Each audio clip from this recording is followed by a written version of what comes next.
maalin bogogarad baa meel la sudhaya maanta sheekadaan maanta meesha ka daawaday inkii xumaaya cali xaraare ee waxba aan ahayn baa wuxuu iska hor keenayaa dhulbahante dhexdiisa raba inuu isku jabiyo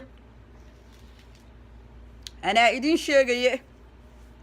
dadaan waxba ahayn baa doonaya inay waxaan ahayn noqdaan war waxay follower tahay iyo wax kale midna ma jire anigu waan idiin sheegayaa ninka hangoolka ay sheegayso iyo waxa ay sheegayso wax kama jiraan weeye wanaagtaas waxa ay ka hadlaysaa socon maayaan waa reerkii badda yacan u tashaday waa reerkii reer ducaala doon iyo reer cali gardi laga kari waayey maanta reerkii waxaa la damcay reerkii in haddana dib la isugu jabiyo gabadhii inkii odayga aadan carab ee wiilkayga aabala-aanta dhigay ee aabihii sii daayey ayaa ninkii ka dambeeyey waxaasoo dhan iyo dhibaatada igu dhacday naagtaasaa maanta halkaa cali xaraare soo fariisiyey ayada oo leh garaad la yidhahdo garaad hangool baanu samaysanaynaa garaad hangool la yidhaahdo iyo waxaa samayn karta midna ma leh naagihee waalan ee magaca badbedelanaysa 25 magac bay la baxday waxay tiri flower baane awowgeedna flower ma ahayn aabaheedna flower ma ahayn awowgii bay geel u raaci jireen wax allaale waxay ahaayeenna ma jirto waan la yaqaanaa waa la is yaqaanaa reer axmed waa is yaqaanaa reer axmed waa is yaqaanaa gabadhahay waxaan ku leeyahay sabakaab axmed iyo qolooyinka yaryaraayo xaabada ahaa oo faraha badnaaba intay ku xiratay ayayba waxa halkaa maanta aamina kiisa la soo fariisiyey ayaa reerihii yaryaraa ayaa maanta waxaa dagaalku ku socdaa dagaalku wuxuu ku socdaa garaad jaamaca garaad cali anigu mid baan idiin sheegayaa garaadka waad saloolanaysaan meel kalead ka saloolanaysaan aniguba garaadka kuma jacsanin laakiin waxaan idiin arkaa garaadkii guud oo dhulbahante oo jooga un garaad una soo dooran baad samaynaysaan waad khaldan tihiin aad iyo aad baadna u khaldan tihiin waxaana idiin sheegayaa waxaydnaan ahayn noqon maysaan wax allaale waxaydnaan ahayn oo awowgiin uuna soo ahaan jirin oo aabihiin soo ahaan jirin noqon maysaan dadka waxaad wadataan waa la fahmayaa sirtiinoo dhan waa la fahmayaa dad baad u dan leedihiin meel baad xidhiir kale ka yeelateen gabadha aamina kaysa leeda magacyada badbedelatee marna kabro la baxaysay marna la baxaysay suhuur flower iyo waxay tahay midna male waa ninkii awowgay geel u raaci jiray baa dhalay miyaan la yaqaan ilma kayse bareerkii awowayaashayo madaxda u ahaan jireen baa hadda wax laga dhigay waa gartaayo hadda in ilma doolaal jaamac dheeraa kuu jooga minanaabulusad soo booqatayo shir baa idinka dhexeeya hadda waxaad tihiin hadda bamuuda iyo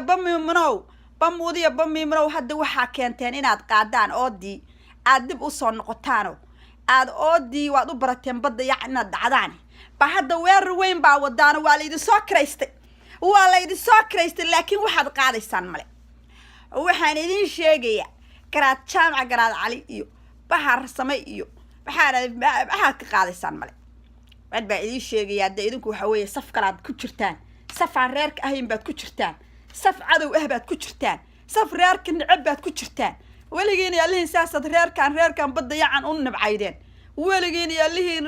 reerka maxaa raday waad nabcaydeen weligiin yaalihiin badda yacan waad col baad ka haydan waad cirib tirayseen ilaahay baa idin cirib tiraya sababtoo waxa weeye maxamed hayba waxaad inta la dhiibayo la dhibaateynayo minanaabulis waa ku eeganayseen laakiin hadda ninba hangool la yidhahdaa garaad ka dhiganaynaa waa leedihin oo maxaa laga reer cali gardi ee Ethiopia iyo Soomaaliya joogana xoolihii waa ka dhacdeeno waa layseen marka waxaan leeyahay walaalkii Cabdiraxmaan Nairobi intuu ilma doolaal intay ka jaajuuseen oo ka qaadeen Nairobi gudaheeda ayadoo reerihiisa buuxo reer cali gardi buuxo aad ka qaadeen baa inta xidheen baa Ethiopia dhexdeeda ku xirateen dad u dhiibateen maantana waxaad keentaan inaad iska maamulataan reerihii Ethiopia inaad iska maamulataan laakiin la idinka yeeli maayo Ethiopia waa la idinkaga horreeyey waana ma maamuli kartaan naagtan waa naagtii ninkii siyaad barre u shaqayn jiray ee hargeysa iyo dhulbahante soo laayay diyaaradaha ku soo kicin jiray ee bayloodka ahay qabay weeye naagtan waxba yaa la idin sheegay mana shaqo la kuma lahaan karto buuhoodle iyo Soomaaliya iyo Somaliland wax alla waxa shaqo ku lahaan karta ma jirto ana idin sheegay runtii ana sirtoodan idin haye حويا ناكتانو وركل أي ماشي كودا ولا سو استعمالية أي واحد استعمالك كوسو عدارة إيه جميس وجوه وكوسو عدارة وعرير أحمد وعرير على جردي iyo dadka isirka u ah baa la waarsanaya la raadsanaya hadda afka lagu nabahaya laga dooranaya hadda waxa weeye ila cali ila ninka leeyahay garaad cali baa Ethiopia aad anaguna Ethiopia aadaynaa wey waa geem meesha ka socda wey وأنا قرأت على قرأت تام عدو أتوبي هذا قبل ولا شيء زبا ويل والول دراية ولا شيء إذنك يا إذن دلاي يا ما قرأت ماش إذن شو قاتش إذنك يا قرأت كلي هو كتل يا ماش وأنا ويل والي قرأت ويل والا بكتل إيه إذنك قرأت ويل والا مياد الشين بحر سبع قرأت ويل والا الشيء والله يا بالله يا تلاي واحد إذن شيء يا oo idin sheegaya garaad haan iyo wax la yiraahdo la timid haan iyo garaad gool iyo wax la yiraahdo meesha kama dhici karo hadda run baan idin sheegaya hadee waxa way loo dalleeyahay waa dadkaas loo dalleeyay gabadhaanuna ninkii Soomaaliyeed si aad bare u qabi jiray diyaaradaha dadku Soomaaliya ku soo kiciiba Soomaaliland diyaaradaha lagu rusheeyay wadayba ayaa qabi jiray waxba yaa la idin sheegay